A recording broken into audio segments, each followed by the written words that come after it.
अच्छा, कभी सोचा है कि डर लगने पर दिल इतनी तेजी से क्यों धड़कने लगता है? या खुशी में हम क्यों मुस्कुराते हैं? देखिए, हम सबको लगता है कि हम इसका जवाब जानते हैं। लेकिन क्या हो अगर भावनाओं को लेकर हमारी पूरी समझ ही उल्टी हो? आज हम एक ऐसे ही सिद्धांत को समझेंगे जो हमारी सोच को वाकई चुनौती देता है। तो सवाल बहुत सीधा सा है, जब हम कोई भी भावना महसूस करते हैं तो असल में होता क्या है?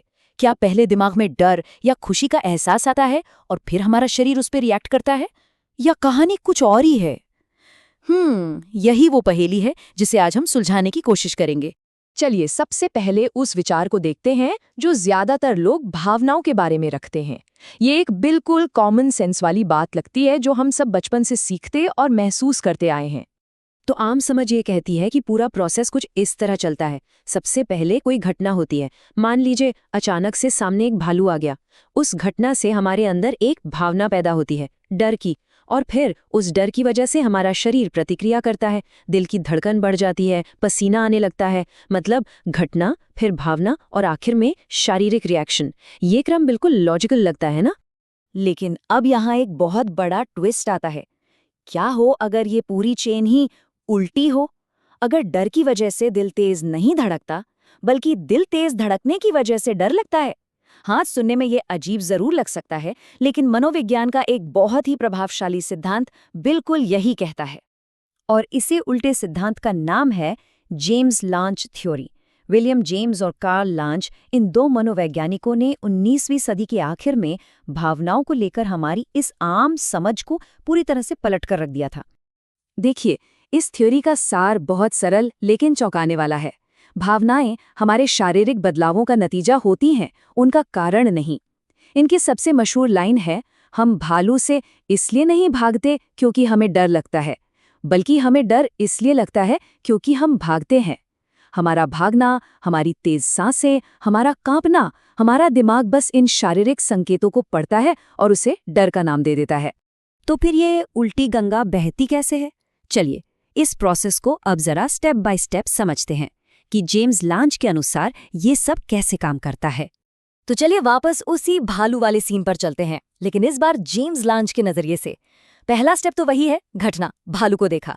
लेकिन यहाँ दूसरा स्टेप सीधे भावना नहीं है। नहीं, दूसरा स्टेप है एक फिजिकल रिएक्शन। शरीर तुरंत हरकत में आता है, दिल की धड़कन तेज हो जाती है, मसल्स टाइट हो जाती हैं। और फिर आता है तीसरा और आखिरी स्टेप। दिमाग इन शारीरिक बदलावों को इंटरप्रेट करता है। मतलब वो सोचता है, अरे मेरा दिल इतनी तेजी से धड़क रहा है, मैं कांप रहा हूँ, इसका मतलब मुझे डर लग रहा है।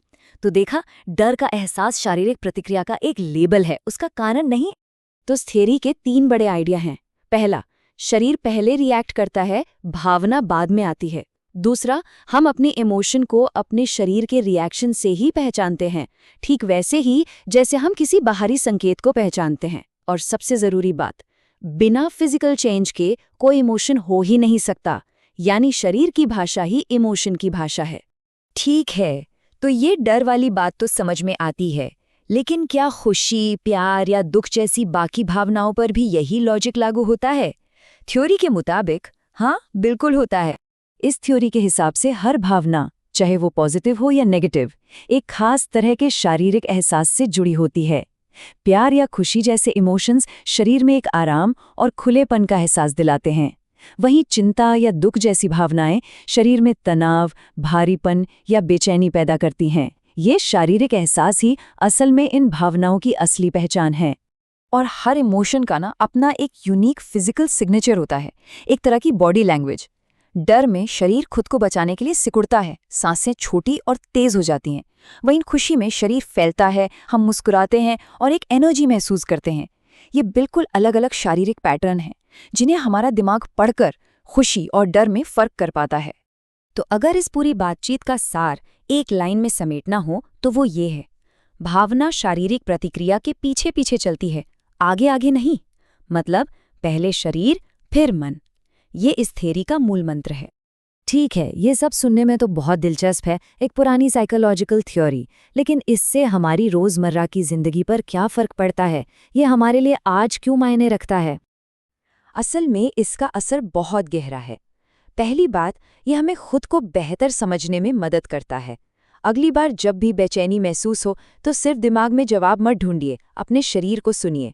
क्या कंधे अकड़े हुए हैं? क्या सांस रोक रखी है? शरीर के इन संकेतों को समझना अपनी भावनाओं को समझने जैसा है। और यही बात दूसरों पे भी लागू होती है। ये हमें ज़्यादा एम्पैथेटिक बना सकता है। और यहीं से एक बहुत ही पावरफुल सवाल जन्म लेता है। अगर भावनाएं शारीरिक प्रतिक्रियाओं का ही नतीजा हैं, तो क्या इसका मतलब ये हुआ कि हम अपने शरीर को बदलकर अपनी भावनाओं को भी बदल सकते हैं? मतलब अगर कोई उदास महसूस कर रहा है, तो क्या सिर्फ सीधे तनकर खड़े होने और मुस्कुराने से उसकी उदासी कम हो सकती है? क्या fake it till you make it सिर्फ एक कहावत नहीं, बल्कि हमारी बायोकेमिस्ट्री का ही एक हिस्सा है? इस सवाल पर सोचिएगा जरूर।